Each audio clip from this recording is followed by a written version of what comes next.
एक तो ये अच्छी बात है माननीय अध्यक्ष जी की सांसद जी ने बहुत ही स्पेसिफिक और टू द पॉइंट क्वेश्चन पूछा है, जैसा आप हमेशा हम सबको मार्गदर्शन देते हैं माननीय मैं अध्यक्ष तो जी। बहुत मार्गदर्शन देता हूँ, मानते कहाँ हो आप?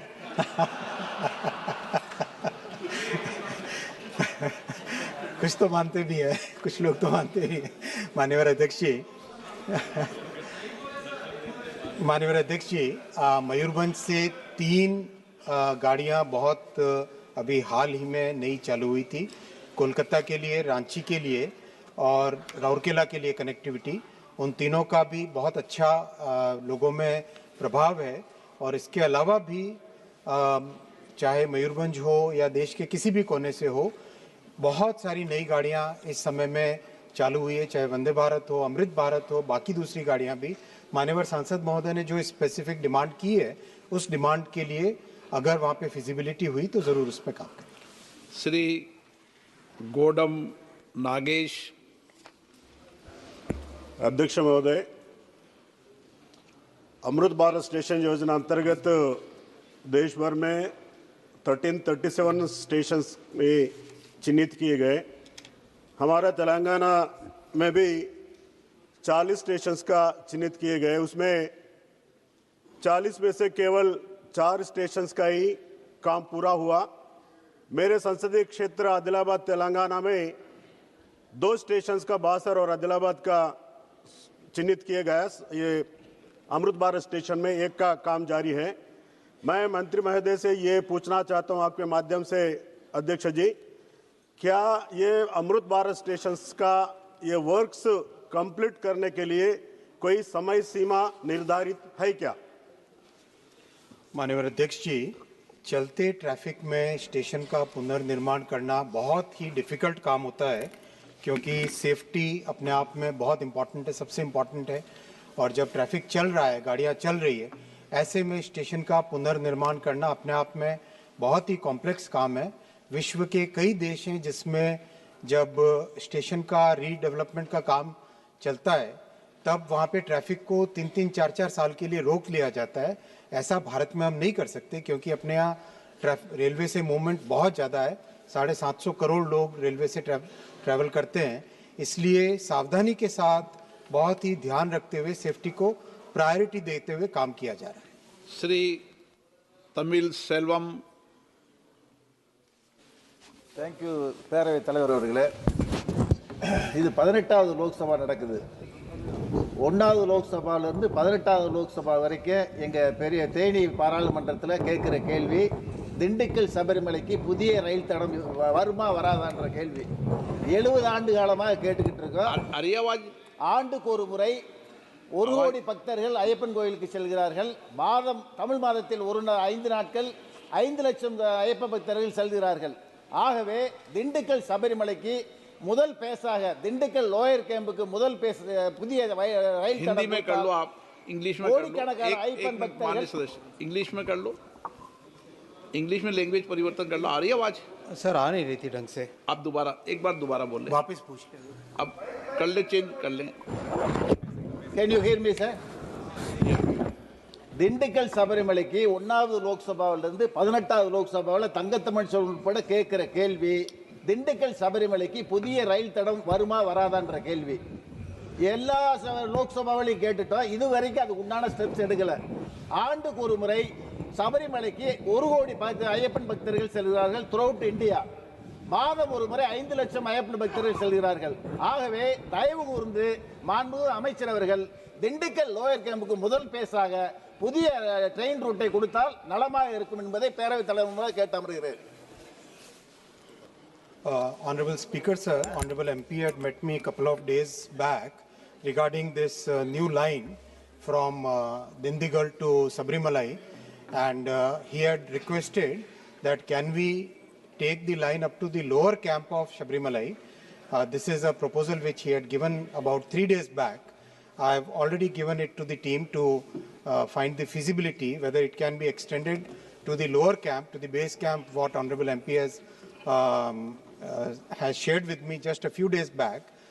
As soon as the team gives the complete details of the feasibility up to lower camp, in the meanwhile, the Angamalai Sabrimala project in Kerala that project we have given our clearance to we have requested the state government to start the land acquisition so that Sabrimala Angamali, which is a project which is a very important project, that project can be taken up. As soon as the state government starts the land acquisition, the project can be started.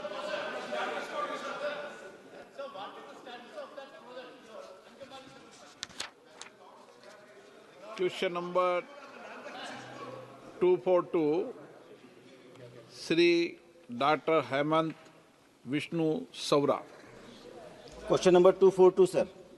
माननीय अध्यक्ष जी, सदन के पटल पर उत्तर रखा गया है। माननीय सदस्य, मैं प्रधानमंत्री श्री नरेंद्र मोदी जी और रेलवे मंत्री अश्विनी वैष्णव जी का बहुत बहुत आभार व्यक्त करता हूं कि पालघर में बहुत अच्छे रेलवे से काम हो रहे हैं। वैसे ही मेगा टर्मिनल विकसित हो रहा है, पालघर अमृत भारत स्टेशन विकसित हो रहा है, बुलेट ट्रेन भी जा रही है। पालघर में 104 स्टॉपेज दिए हैं अभी तक और 99 बोईसर में दिए गए हैं। DFCC भी स्टार्ट हो गई, उसकी वजह से काफ़ी सारी ट्रैफिक कंजेशन भी कम हुआ है।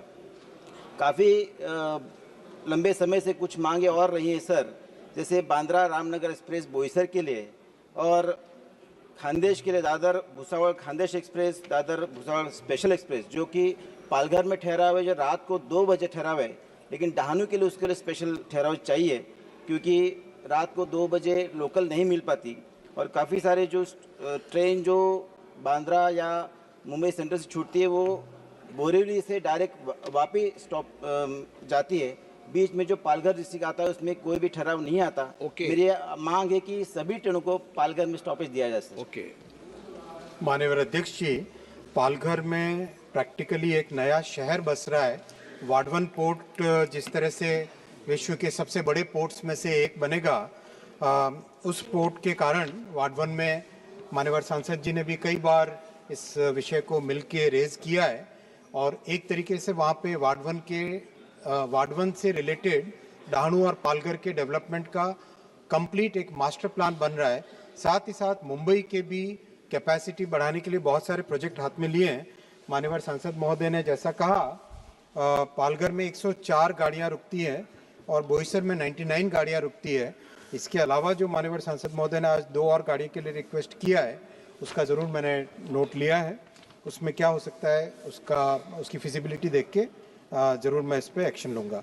इसके साथ ही साथ पालघर को नासिक से जोड़ने का एक नया DPR भी काम चल रहा है, जिससे कि त्र्यंबकेश्वर जुड़ जाए और वाडवन पोर्ट को DFC के साथ भी, फ्रेट कॉरिडोर के साथ भी जोड़ा जा रहा है। साथ ही साथ माननीय अध्यक्ष महोदय, मुंबई में कैपेसिटी इंक्रीज करने के लिए बहुत सारे काम हाथ में लिए हैं। मुंबई में अभी 238 नई गाड़ियां जिसका ऑटोमेटिक डोर क्लोजिंग का सिस्टम हो, वो उसका प्रोक्योरमेंट का काम चालू है। सेफ्टी पे ध्यान रख के प्रैक्टिकल सॉल्यूशन निकालने का फोकस है। मेल एक्सप्रेस जो करीब 120 जाती है मुंबई से और सबर्बन करीब 3200 जाती है, इस कैपेसिटी को बढ़ाने का काम भी हाथ में लिया है।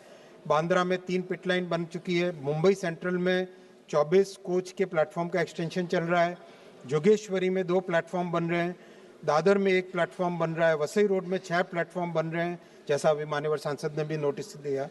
पनवेल कलम्बोली में 5 प्लेटफॉर्म बन रहे हैं। कल्याण में 6 प्लेटफॉर्म बन रहे हैं। LTT में डिपो का एक्सपेंशन चल रहा है।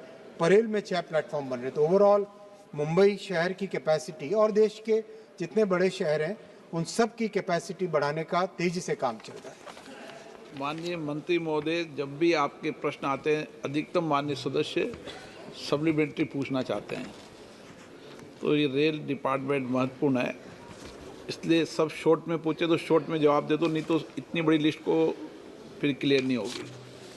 श्री चंद्रशेखर एक लाइन में पूछे हैं सर। सप्लीमेंट्री, हाँ सप्लीमेंट्री। सर, अब पालघर में कहीं से छोटे स्टेशन हैं जैसे उमरोड़ी, वेतरना, घोलवट, बोडी, जो ग्रेड C या D में आते हैं, इसीलिए वहाँ पे प्लेटफॉर्म पे शेड, एक्सीलेटर, लिफ्ट या वेटिंग रूम, रिटर्न टिकट आप बोल दो C D में सुविधाओं का क्या विषय है, बता दो।